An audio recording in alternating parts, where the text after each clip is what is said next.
Hi, good morning students. Welcome all to my second lecture, wave function.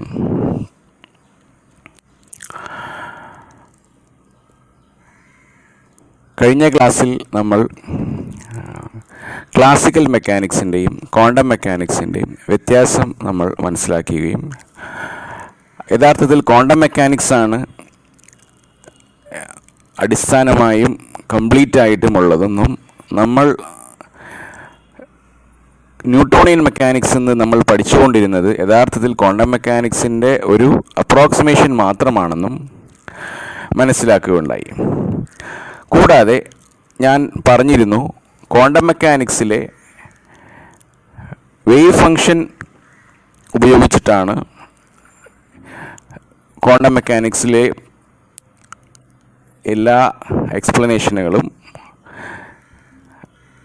ചെയ്യുന്നത്.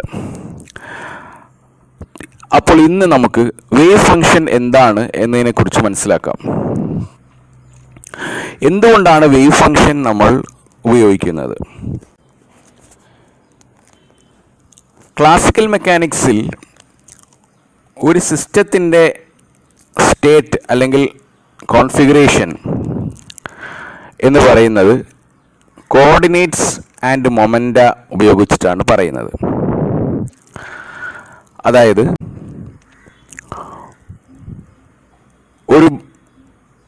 ഒരു moving body, അത് ഇനി എന്താകാം, ഒരു പോയിൻ്റ്, ഒരു ബോളാകാം, അല്ലെങ്കിൽ ഒരു പാർട്ടിക്കിളാകാം, അല്ലെങ്കിൽ ഒരു കാറാകാം, എന്തോ ആകാം. അതിൻ്റെ പ്രസൻറ്റ് സ്റ്റേറ്റ് എക്സും പിയും ഉപയോഗിച്ചിട്ടാണ് നമ്മൾ എന്ത് ചെയ്യുന്നത്, അതിൻ്റെ സ്റ്റേറ്റിനെ അല്ലെങ്കിൽ കോൺഫിഗറേഷനെ പറയുന്നത്. ആ എക്സും പിയും ഉണ്ടെങ്കിൽ നമുക്ക് അതിൻ്റെ ആ സ്റ്റേറ്റിൻ്റെ future, if you know the value of force, ഓരോ സമയത്തും ഫോഴ്സ് അറിയാമെങ്കിൽ നമുക്ക് ഇനിഷ്യൽ വാല്യൂ ഓഫ് എക്സും പിയും ഉപയോഗിച്ച് നമുക്ക് final values, future values of X and P കണ്ടുപിടിക്കാൻ പറ്റും. പക്ഷേ സബ് അറ്റോമിക് പാർട്ടിക്കിൾസായ ഇലക്ട്രോണിൻ്റെ കേസ് എടുത്തു കഴിഞ്ഞാൽ നമുക്ക് മനസ്സിലാക്കാം, ഇലക്ട്രോണിൻ്റെ ഡിഫ്രാക്ഷനെ കുറിച്ച് നമ്മൾ പഠിക്കുമ്പോൾ ഒരു ഇലക്ട്രോണിൻ്റെ പൊസിഷനും മൊമെൻറ്റവും ഒരേ സമയത്ത് എക്സാക്ട്ലി ആക്യുറേറ്റ് ആയിട്ട് മെഷർ ചെയ്യാൻ സാധിക്കുകയില്ല. അതിനെയാണ് നമ്മൾ അൺസർട്ടനിറ്റി പ്രിൻസിപ്പിൾ എന്ന് പറയുന്നത്. അപ്പോൾ ക്വാണ്ടം മെക്കാനിക്സ് യഥാർത്ഥത്തിൽ ഉണ്ടായത് സബ് അറ്റോമിക് പാർട്ടിക്കിൾസിൻ്റെ ഫിനോമിന എക്സ്പ്ലെയിൻ ചെയ്യാൻ പറ്റാത്തത് കൊണ്ടാണല്ലോ. അങ്ങനെ ഇരിക്കുമ്പോൾ സബ് അറ്റോമിക് പാർട്ടിക്കിൾസായ ഇലക്ട്രോണിന് എക്സും പിയും ഉപയോഗിച്ച് നമ്മൾ അതിൻ്റെ മെക്കാനിക്സ് പറയാൻ ശ്രമിക്കുകയാണെങ്കിൽ അത് ശരിയാകുകയില്ല. കാരണം ഒരേ സമയത്ത് അറ്റ് എ പർട്ടിക്കുലർ ഇൻസ്റ്റൻറ്റിൽ എക്സും പിയും ആക്യുറേറ്റ്ലി മെഷർ ചെയ്യാൻ സാധിക്കുകയില്ല എന്ന് പറഞ്ഞാൽ അത് ഓരോന്നിൻ്റെയും എറർ നോൺ സീറോ ആണ്. അങ്ങനെയാണെങ്കിൽ പിന്നെ എന്തുപയോഗിച്ചിട്ടാണ് ഒരു മൈക്രോസ്കോപ്പിക് സിസ്റ്റത്തിൻ്റെ സ്റ്റേറ്റ് അല്ലെങ്കിൽ ഒരു ക്വാണ്ടം സിസ്റ്റത്തിൻ്റെ സ്റ്റേറ്റ് നമ്മൾ സ്പെസിഫൈ ചെയ്യാൻ സാധിക്കുക?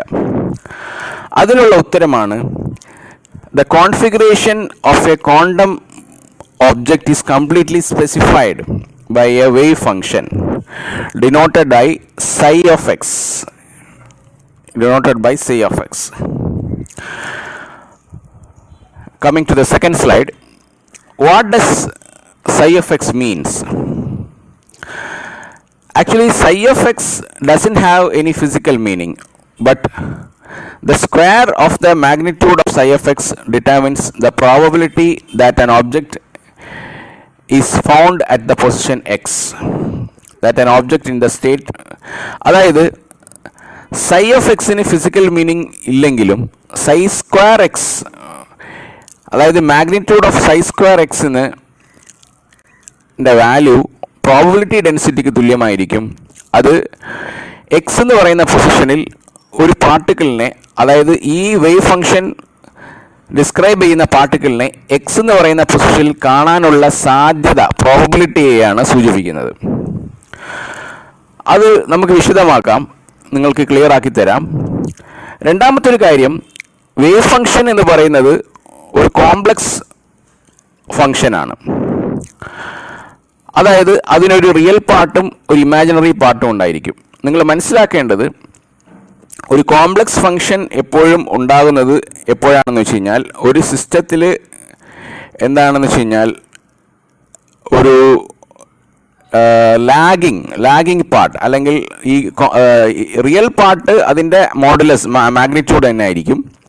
പക്ഷെ അതിൻ്റെ ഇമാജിനറി പാർട്ട് എന്ന് പറയുന്നത് ഫേസ് പാർട്ടായിരിക്കും. എന്ന് വെച്ചാൽ the angle there is some phase lag between the reason and the result. അങ്ങനെ നിങ്ങൾക്ക് പിന്നെ മനസ്സിലാവും. മാത്രമല്ല ഈ വേവ് ഫംഗ്ഷൻ സിംഗിൾ വാല്യൂഡ് ആയിരിക്കണം. മാത്രമല്ല അത് മൾട്ടിപ്പിൾ വാല്യൂഡ് ആയിരിക്കാൻ പാടില്ല. Coming to the third slide, again we are explaining more about the wave function. I have given the link of a video, YouTube link of a video explaining what is a wave function. So I said the wave function has no physical interpretation by itself. The square of its absolute magnitude evaluated at a particular place at a particular time is proportional to the probability of finding the body there at that time. The linear momentum, angular momentum and energy of the body are the other quantities that can be established from psi. ഇത് not ചെയ്യേണ്ട ഒരു പോയിന്റാണ്.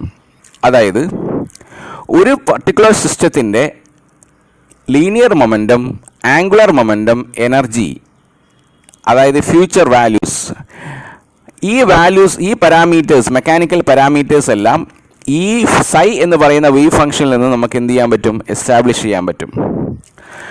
അപ്പോൾ quantum മെക്കാനിക്സിൻ്റെ problem എന്ന് പറയുന്നത് to determine psi എന്താണ്? ഒരു സിസ്റ്റത്തിൻ്റെ വേവ് ഫംഗ്ഷനെ ഡിറ്റർമിൻ ചെയ്യുക എന്നുള്ളതാണ്. When its freedom of motion is limited by the action of external forces. അതായത് എക്സ്റ്റേണൽ ഫോഴ്സസ്, പുറത്തുള്ള ഫോഴ്സസിൻ്റെ ആക്ഷൻ കൊണ്ട് ഒരു സിസ്റ്റത്തിൻ്റെ motion constrained by the external forces ഒരു മോഷനെ ലിമിറ്റ് ചെയ്യുമ്പോൾ, എക്സ്റ്റേണൽ ഫോഴ്സസ് ഉണ്ടായിരിക്കുമ്പോൾ നമുക്ക് അതിൻ്റെ വേവ് ഫംഗ്ഷൻ കണ്ടുപിടിക്കാൻ സാധിക്കുമെങ്കിൽ ക്വാണ്ടം മെക്കാനിക്സ് ഉപയോഗിച്ച് ആ സിസ്റ്റത്തിൻ്റെ മെക്കാനിക്കൽ പാരാമീറ്റേഴ്സായ angular momentum, linear momentum, energy calculate ചെയ്യാൻ പറ്റും.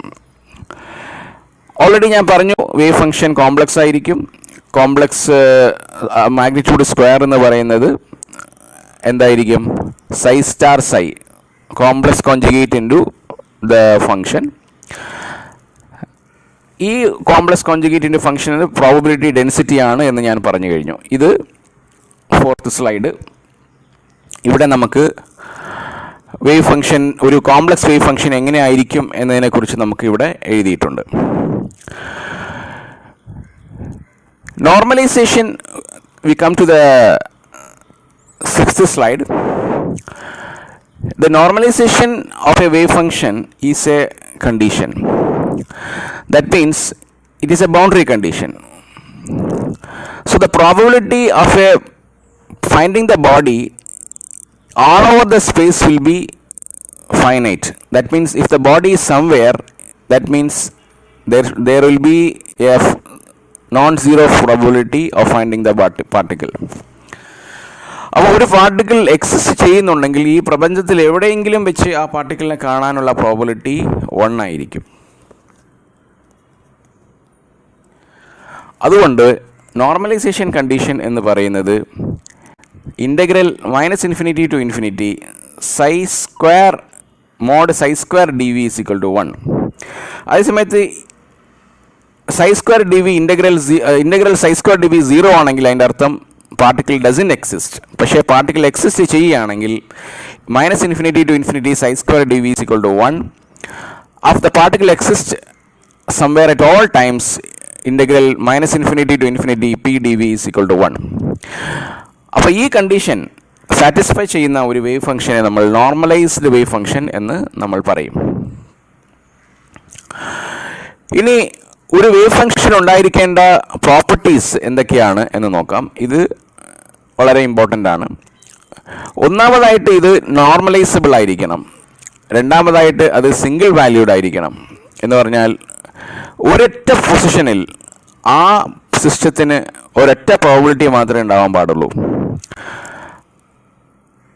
കാരണം ഒരു പർട്ടിക്കുലർ ടൈമിൽ ഒരു പർട്ടിക്കുലർ പൊസിഷനിൽ ഒരു പാർട്ടിക്കിളിന് രണ്ട് പൊസിഷൻ ഉണ്ടാകുകയില്ല. അതുകൊണ്ട് പ്രോബബിലിറ്റി ഒരൊറ്റ വാല്യൂ ആയിരിക്കണം. അതുകൊണ്ട് സിംഗിൾ വാല്യൂഡ് ആയാൽ മാത്രമേ സൈ സ്ക്വയറും സിംഗിൾ വാല്യൂഡ് ആവുകയുള്ളൂ. അതുകൊണ്ടാണ് psi must be continuous and single valued everywhere. അതുമാത്രമല്ല, do psi by do x first derivative partial derivatives must be finite and continuous and single valued. അങ്ങനെയുള്ള വേവ് ഫംഗ്ഷൻ മാത്രമേ physical meaningful results, that means നമ്മൾ നേരത്തെ പറഞ്ഞ momentum എനർജിയൊക്കെ calculate ചെയ്യണമെങ്കിൽ the partial derivatives wave ഫംഗ്ഷൻ്റെ partial derivatives with respect to space should exist and should be continuous and finite. അങ്ങനെയാണെങ്കിൽ മാത്രമേ നമുക്ക് എന്ത് ചെയ്യാൻ പറ്റുകയുള്ളൂ, ഈ വേവ് ഫംഗ്ഷൻ ഉപയോഗിച്ച് ആ സിസ്റ്റത്തിൻ്റെ മെക്കാനിക്കൽ പാരാമീറ്റേഴ്സായ momentum, angular momentum, energy calculate ചെയ്യാൻ സാധിക്കുകയുള്ളൂ. So if I am having a two positions x1 and x2, then the probability of finding that particle is given by integral x1 to x2 psi square dx. Now I am giving a plot of wave function and the probability. So in the left side, in the red color, you see the wave function and the corresponding probability is plotted in the blue color. ഇവിടെ നമുക്ക് left സൈഡിൽ ചുമപ്പ് നിറത്തിൽ wave ഫംഗ്ഷനും വലതുവശത്ത് നീല നിറത്തിൽ അതിൻ്റെ പ്രോബബിലിറ്റിയും വരച്ചിട്ടുണ്ട്. ഒന്നാമത്തെ കേസ് എടുത്താൽ ആ ചുവപ്പ് വേവ് ഫംഗ്ഷൻ ഒരു സിംഗിൾ പീക്കാണ്. അതിൻ്റെ അർത്ഥം അതിൻ്റെ സ്ക്വയർ എടുത്തു കഴിഞ്ഞാൽ നമുക്ക് അതേപോലെ ഒരു പീക്കായിരിക്കും കിട്ടുക, പക്ഷേ കുറച്ച് ഹൈറ്റ് കൂടുതലായിരിക്കും. അപ്പോൾ അതിൻ്റെ അർത്ഥം ആ പീക്കുള്ള പോയിൻ്റ് എക്സിലാണ് അതിൻ്റെ പ്രോബബിലിറ്റി മാക്സിമം. അപ്പോൾ പ്രോബബിലിറ്റി മാക്സിമമായ ആ പോയിന്റിലാണ് ആ പാർട്ടിക്കിളിനെ കാണാനുള്ള സാധ്യത കൂടുതൽ. രണ്ടാമത്തെ വേവ് ഫംഗ്ഷൻ എടുത്തു കഴിഞ്ഞാലും അതേപോലെ സിംഗിൾ പീക്കായ ഒരു വേവ് ഫംഗ്ഷനാണ്, പക്ഷേ അത് കുറച്ച് റൈറ്റിലേക്ക് ഷിഫ്റ്റ് ചെയ്തിട്ടുണ്ട്. അതിൻ്റെ സ്ക്വയർ എടുക്കുകയാണെങ്കിലും ഇതേപോലെ തന്നെ ആയിരിക്കും, ഒരു പീക്ക് ഉണ്ടായിരിക്കും.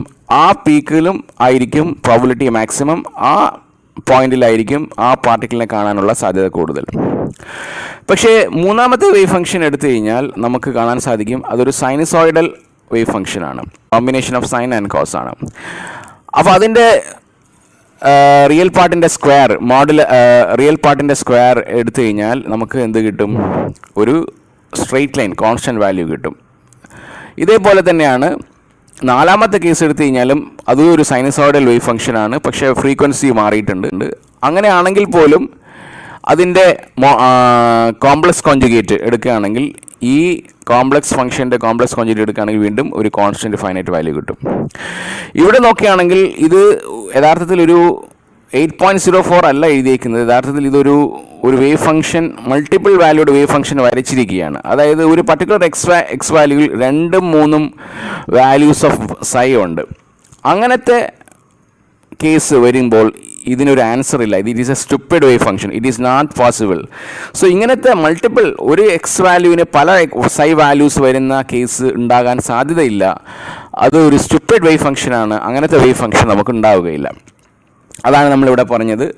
ദ ഫസ്റ്റ് വേവ് ഫംഗ്ഷൻ എങ്ങനെയായിരിക്കും, അതിൻ്റെ പ്രോബബിലിറ്റി എങ്ങനെയായിരിക്കും, സെക്കൻഡ് വേവ് ഫംഗ്ഷനെ കുറിച്ചും പറയുന്നുണ്ട്, തേർഡ് വേവ് ഫംഗ്ഷനെ കുറിച്ചും നമ്മൾ പറയുന്നുണ്ട്. അതിൻ്റെ സ്ക്വയർ എടുത്തു കഴിഞ്ഞാൽ e⁻�ix the whole modulus square is equal to 1.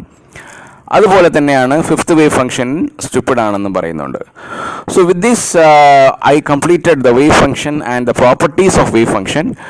I hope you understand. I hope you can enjoy this lecture properly. We will see you in the next video. Thank you, one and all.